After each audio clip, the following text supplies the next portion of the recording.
Hello and welcome to another episode of Relationship Alive. This is your host, Neil Sattin. In today's show, we're going to cover what you do when things go wrong. How do you bring your relationship back from the abyss of disconnection so that you and your partner are feeling the love and back into connection with each other? It's the fine art of relationship repair. And it'll be great for you in your relationship as well as out in the rest of your life whenever you're feeling that disconnection that can happen with coworkers, family, friends, etc. It's all about the process that you go through in order to not only heal whatever it is that's happened, but to do it in such a way that makes you stronger, less apt to repeat the patterns of the past, and to actually put the past behind you so that you can move on and be focused on the present and whatever glorious future lies ahead. That's what we're going to cover on today's show. First, let me just take a moment to encourage you, if you haven't already, to download my free guide called The Single Most Powerful Thing That Can Make or Break Your Relationship. In this free guide, I talk about the needs that we all have in relationship. You have them, your partner has them, and I go through it in such a way so that you can easily diagnose what's going right in your relationship and maybe what's going not so right, in a way that leaves you better prepared to know exactly which aspects of your relationship need your attention and which ones will flourish if you give it more attention. So, as I mentioned, it's available for free. You can get it if you go to neilsattin.com and click the Send Me the Action Plan button. Or you can simply text the word relationship to the number 33444 and follow the instructions, and I will email you a link to the guide. All right, now on with the show. So your skills at repairing when something goes wrong in your relationship are one of the most important aspects of whether or not your relationship will succeed. I mean, it's a great thing to aspire to, that nothing will ever go wrong in your relationship. You will never hurt your partner's feelings. You will never make them angry, and that they will never leave you feeling disconnected or overlooked or not seen in who you are. That would be great. That's what we strive for. And that's why it's so important to focus on creating a container for your relationship that's safe and secure enough that you can both totally flourish and be who you fully are. But the thing is, if you are being vulnerable and courageous, as we talked about a couple episodes ago, then the odds are that you are going to be open to not only the amazing joys that you can experience with your partner, but to the inevitable hurts and bruises. And those could be the little tiny things that happen just when you're triggered and you say something you don't mean, or they could be really big things that maybe are occurring now, hopefully not now, but maybe they're remnants of the past big things that have happened and that are haunting you in your relationship. So those things are going to happen on some level. Hopefully not the big things, but certainly the small things are going to happen, no matter how much we shoot for zero negativity or that golden ratio of 5-to-1 positive to negative things, as John Gottman talks about. So no matter whether or not you're shooting for it, it's probably going to happen that you will come up against a time that you need to repair. So how do you know when that's happened? Well, the most obvious thing is when something has happened that is breaking the container of your relationship. Now, the purpose of your container, as I just mentioned, is to foster safety in your relationship. The safer you are, the more free you will feel to be who you fully are. The more you won't be on guard or shutting yourself down or fighting. So you want to be safe in your relationship. But there are so many things that can threaten that safety. So it could simply be something negative or a comment that comes across as an ouch to your partner. Or it could be that you didn't keep your word on something or follow through on something that you said you were going to do. It could be that you are skirting the edges of the agreements that you have with your partner about where you're going to put your attention and how you're going to foster the energy of connection between the two of you. Or it could be something major, like a violation of an agreement that the two of you have. The most obvious one being, when you're in agreement around being in a monogamous relationship and one or the other of you steps outside. But there's even gray area there, like how much flirting is okay and that sort of thing. Those are topics for larger conversations about your container, and I encourage you to have them. But the fact remains that no matter where you are in that conversation, there are all these opportunities all the time for us to step on each other's toes and get hurt and create a circumstance where you need to repair. So, and one more thing that I wanted to mention about that is that the odds are that if you're hurting in your relationship, that so is your partner. Now, it could be that your partner is in denial of, that they're in that space of like, no, everything's great, even though things aren't great with you. And if they are, well, let's take a moment to address that. Actually, I'm going to talk about that in a moment. So let's just say that if you're hurting, the odds are good that your partner is too. If you're feeling the disconnection, then the odds are good that your partner is feeling that disconnection too. So hopefully, no matter how much you feel like your partner owes you like the biggest apology in the world, they are probably feeling the same way. So you can both be angry at each other and waiting righteously for your chance to get apologized to. And at the same time, you can hopefully see that you're both hurting in that moment. And what I want you to see is that no matter what experience you're having, you are there together. You're in it together. And so if you can bridge the gap, even just to see that you are both hurting in that moment, that disconnection doesn't feel good to either of you, then that sets you up to be able to stay compassionate and to even in that moment find a little bit of the connection that's missing when something needs to be repaired. Great. So there are a few areas where we can do things for the most holistic, long-lasting, robust repair. And here they are. The first area is the things that you do within yourself. The second area are the things that you do as a couple. So you're doing all this work within yourself, and then at the same time, you're also doing this relational work in how you handle what happened as a couple. And then the third thing, and this tends to not come up in smaller instances, but in the bigger instances, this can come up. And it's how you find support outside of your unit as a couple from friends or from specialists like therapists and coaches and healers, how you find the support to foster the healing so that it's ongoing. And I'm going to cover all three of these areas in more detail so you get a sense of what I'm talking about. So first, let's talk about the work that we need to do within. So the very first thing that you need to examine is what is happening within you. Get really related and present to your own experience in this moment. Where are you feeling it in your body? How does it feel? What label can you put on those feelings? Can you name the feelings that you're having?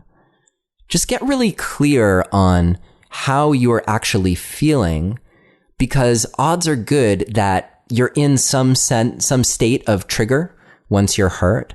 And so the more connected you can be to your own experience, then the more you'll be able to come to the repair part of the process without being totally hijacked by your trigger. So you want to get really related to you and have some compassion for yourself as well. So whether it's that you're hurting because of what happened, or because you're hurting because you don't even understand what happened and you're feeling this disconnection from your partner and you're just like, what did I do?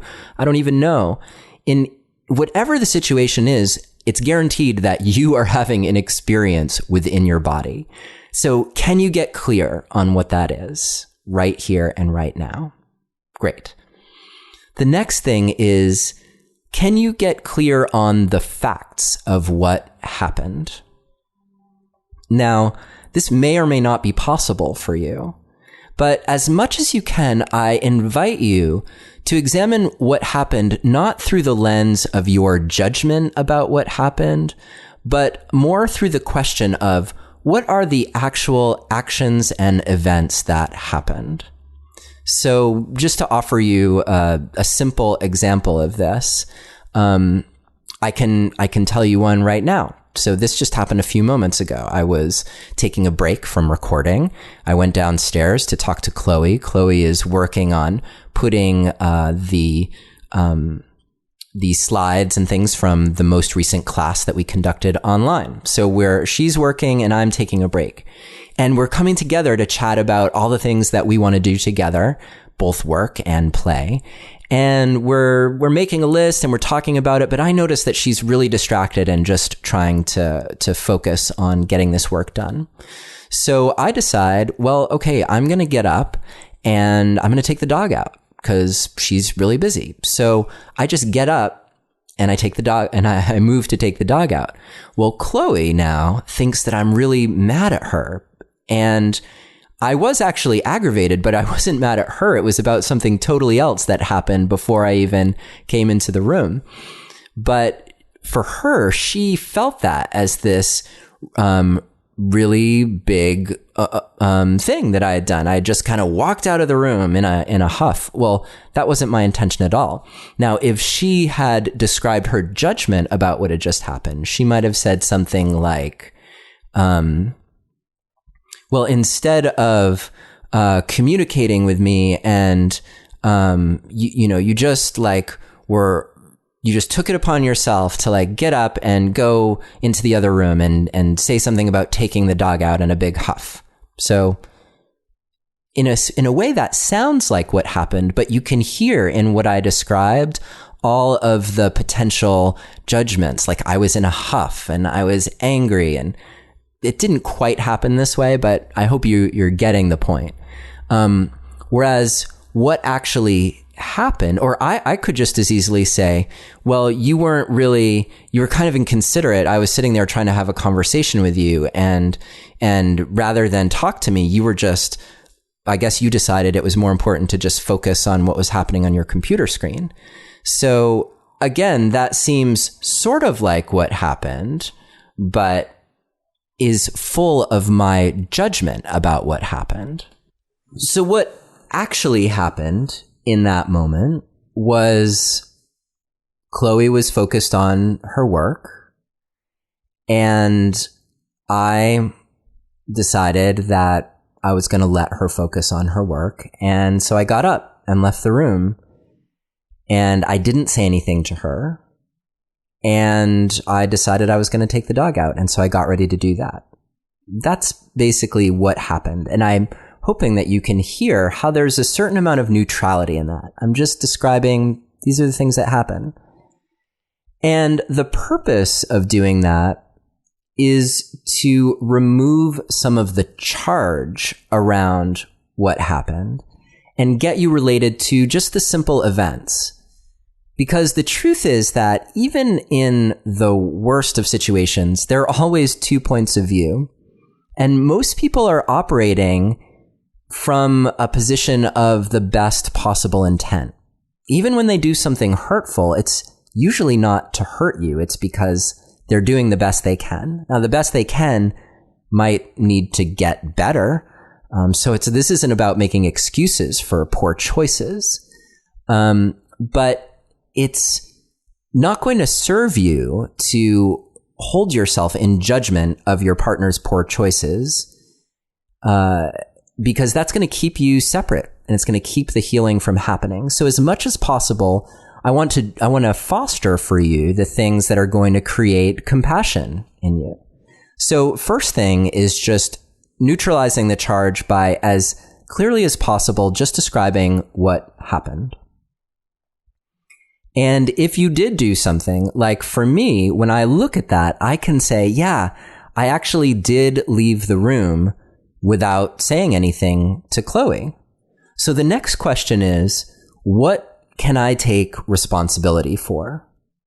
So what can you take responsibility for?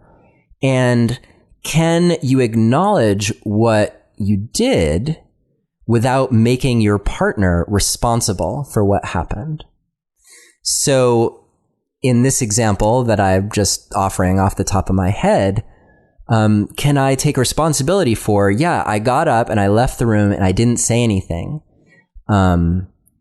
Now, making Chloe responsible for that would be something like, well, you seemed so engrossed in what you were doing that I didn't want to bother you, so I just got up and left.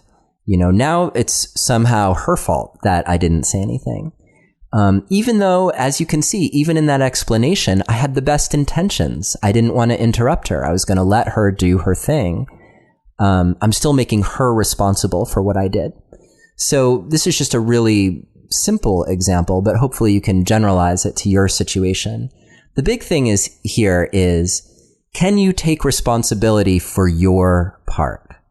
And even if you're only responsible for 1% or 2% of what happened, can you take responsibility? Can you own that part of what you did? And can you do it in a way that's not in any way pushing the blame back on your partner? So, and this is all about recognizing this within you. In a moment, we'll talk about how you relate as a couple. Because there'll be a moment where you can communicate your responsibility to your partner. But before you do that, can you just see what happened and can you take responsibility for it? And then you might want to inquire further about what it is within you that caused you to do that in the first place. And for this, there's no better tool than something like internal family systems, which we talked about in our episode with Dick Schwartz. Or way back in our episode on inner bonding with Margaret Paul. These are both really great tools for the inner kind of inquiry that helps you get to the root of why you did the things that you did. And you want to find out, again, not to create excuses for what you did, but the odds are good that there's something within you that needs acknowledgement or healing around the action that you took, or at least needs a little bit of awareness. So, as an example, again, looking at this situation, it could be, and I'm doing a really quick inner gut check. It could be that I didn't want to feel like I might create conflict with Chloe by saying something because I didn't trust myself to say it in a way that would be gentle and compassionate instead of triggering. So instead of saying anything, I just avoided it and I got up and left the room. Now, I'm just kind of speculating, and I encourage you to take the time that you need to figure that out for yourself. What was behind what you did? And is there any inner work, inner healing that you need to do? If you want to look at a bigger example, think about one of the reasons that many people have affairs is because there's some need of theirs that's not being met in the relationship. That's not always the case, but oftentimes it is. Or it could be that there's something that they're avoiding in the relationship, typically a big problem that they're avoiding. And rather than deal with it head on, they look for ways to make themselves feel better. And hey, nothing feels better than getting some positive attention from another person. So can you get honest with yourself about what was going on with you? And if you get to that surface level of like, yeah, the attention felt good. Well, why did you need that attention? What was feeling so bad? What part of you needed help? And this helps you get really related to your own inner work, your own inner growth and development that needs to happen. Okay. So once you do those 3 things, that's the bulk of the work that you need to do within, the bulk of the work that you need to do by yourself. Or, you can get help with a coach or a therapist, of course, or even your partner if they're willing to show up for you that way. That can be great. So, and that bridges us into what you do as a couple. Now, you've probably heard this before, but it bears repeating that the 2 most powerful words when it comes to repair are "I'm sorry." So, if you're waiting for your partner to say that to you, it can have a much more powerful impact if you say it first. And if you say it in a way that is not just a knee-jerk response to like, oh shit, I did something wrong and now I gotta fix it, so I'm gonna say I'm sorry. Not like that. More like the kind of I'm sorry that happens when you really reflect on your actions. So, going back to the example from before, Chloe, I got up and I left the room, and I'm sorry. I'm sorry that it made you feel the way it did. And, that wasn't my intent, but I just want you to know that I'm really sorry. So sometimes I'm sorry is good when it comes first. Other times you need to wait for I'm sorry. And I'm going to tell you what I mean by that. So here's some important topics to consider with your partner together. The first is you might discuss your experience. You might say, like, here's how I'm feeling about what happened. And again, this is not one of those, like, I'm feeling like you don't care about me. Not that kind of feeling. That's really more of a blame or a projection. I'm talking about, like, when that happened, I just felt this huge contraction inside, and like, suddenly I was losing you, even though it was simple. Like, you were just mad at me because I left the room. I just felt this real tightness and loneliness within me. And, and that's what I felt when I left and you said what you said to me, just as an example. So can you share your, inarguable truth of your experience with your partner? And then can you take responsibility with your partner for your part? Again, without turning it back on them. So can you share with them your reflections? And I invite you, before you just start sharing it, to ask them if they're ready to hear it. Would you be willing to hear my reflections on what happened and within me and why I did what I did? And would you be open to hearing that? Your partner may not be ready. And if they're not, then again, this isn't an instant fix solution. Like, repair can sometimes take time. So if they say yes, then great, you share. And if they say no, then you might discuss, well, what do you need in order to feel like you want to hear that? And they may say, well, something like, well, before I want to listen to you, I want to feel heard. So this is a great opportunity for you to really get curious about what's happening with your partner, what's happening in their experience. And hopefully you can really get related to each other's experience in a way that creates, again, some compassion for you. So another question around taking responsibility is there a way that I can take responsibility for what happened that would be most meaningful to you? So it may not be enough for your partner to hear, like, yes, I see that I did this thing and I take responsibility for it. It may not be enough to hear that. But if you inquire, especially if it isn't enough, if you say, like, well, what would help me show you that I'm taking responsibility for this in a way that would actually make a difference to you, then you're going to get some more information from your partner. And if you're hearing this question, this is a chance for you to resist the urge to be punitive and instead to think about what really would make a difference for you. And if you don't know, then that's perfectly fine. But you can acknowledge that, like, I don't really know. And if you don't know, then in a sense, it's your responsibility to figure that out. So you may say, I don't really know, and I need some time and space to figure that out. Or maybe you could help me figure that out. So it becomes a dialogue. So whichever step you are along the way, you want to be fostering that dialogue, that openness, that curiosity.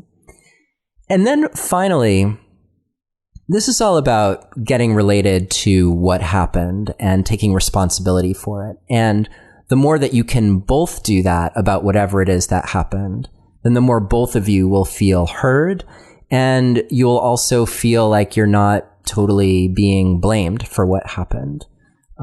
Again, even if you're only responsible for 1%, take responsibility for that 1%. It's going to make a huge difference to your partner to hear that. And then finally, there's this question about making amends.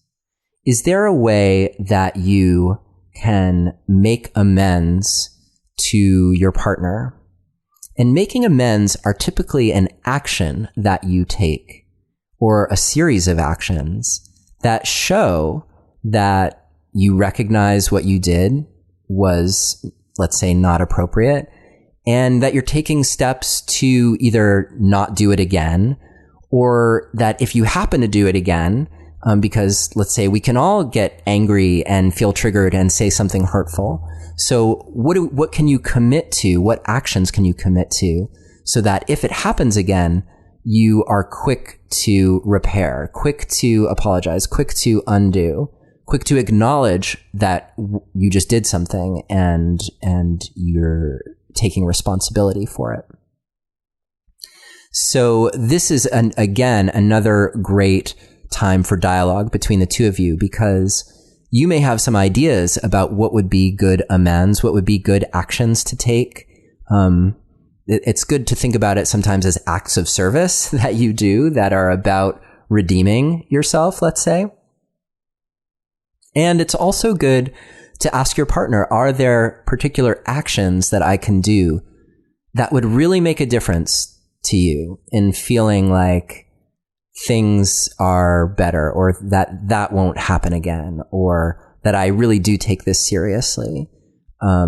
So again, fostering the dialogue, and I encourage you both to think about what things would be meaningful. And they could be a single act, or it could be an ongoing process that you commit to for, say, a month or 3 months.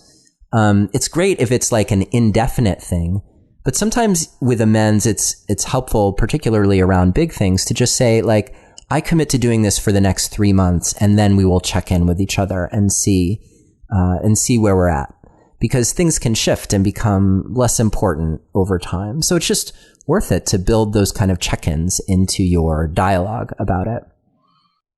Another interesting facet of amends might be not only the amends that you make to your partner, but there are the amends that you make to yourself, to the parts of you that got hurt in the process through your own actions. It doesn't feel good to be mean. It doesn't feel good to hurt other people. It doesn't feel good to step away and to deny the parts of you that are yearning for even deeper connection and intimacy.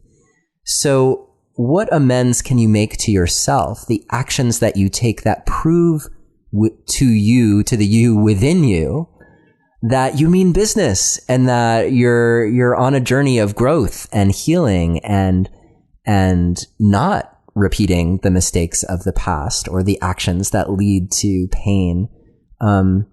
You're committed to a new path that may still lead to pain in the future. But the more that you do this, the more that you go through this process, the easier it becomes to recover. And also the more of your own inner work and healing that you experience, the less likely it is that you're going to do something huge that's going to cause some major problems. So you're going to be focusing on things that are smaller and smaller, hopefully, for the most part. And those things are easier and easier to patch up. And you get momentum in the positive direction in your relationship. So again, don't forget the words "I'm sorry" and to find the appropriate times to say them. Sometimes you even have to say it more than once. And I trust you that you'll pay attention to when the right moments are to say "I'm sorry." And then, as I mentioned, there's the opportunity to involve other people in the repair if it's necessary. Now, this is only necessary in certain circumstances, but it might be that you need someone outside of your relationship, like a therapist or a coach or a really good friend, to hold you accountable to the commitments that you make, the commitments and agreements that you make around doing things differently. So it can be really good to get understanding and compassion from your friends for sure. And I recommend a healthy dose of that, along with tough love from your friends who hopefully aren't afraid to tell it like it is and call you on your bullshit when it's important to do so. But then the people outside of your relationship can be great support for, like in the case of a coach or therapist, the healing work that you want to do within, or the healing work that you're doing as a couple, or just simply someone to report to so that there's someone outside of the unit who's also holding you. It's like when you get married and and typically you're witnessed by a community. And part of the reason that you have people witness you is because you want them to also honor the container of your relationship and to help you, to support you, to stay accountable to the agreements that you're making. So I leave it to you to decide whether it's important to bring in an outside party to help you in the repair process. And I just suggest that if you do that, make sure that that comes from a conversation within your relationship so that you and your partner are both aware of how outside people are being incorporated into the healing process. And so that you're both in agreement about that, because you want to feel like again, involving that other person is supporting the container, supporting the safety of your relationship, which is why you have, a repair process in the first place. So you want to ensure that these outsiders are helping. And the only way to do that is to ensure that you're both in agreement that it's a good idea. All right.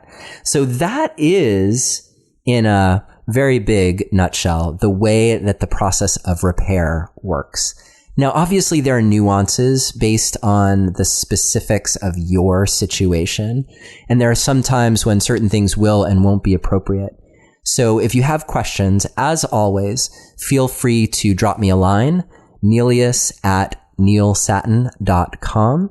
Or you can join the Relationship Alive community on Facebook and leave your questions there. We're trying to create a safe place for people to talk about the podcast and to talk about things that are coming up in their relationship, in your relationship.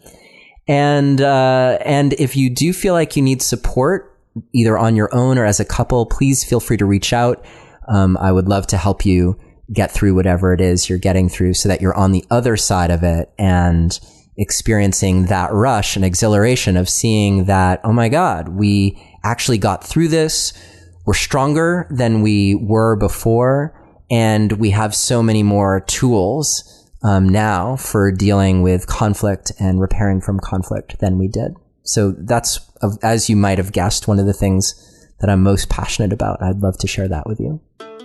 Thank you so much for joining me on this week's episode of Relationship Alive. Next week, we will have Dan Weil, the creator of collaborative couples therapy and one of the few people that John Gottman recommends as a stellar standout in terms of someone whose work is really helping couples come together and collaborate. And there's no place where collaboration is more important than in how we repair. So please do check out next week's episode. And in the meantime, take care.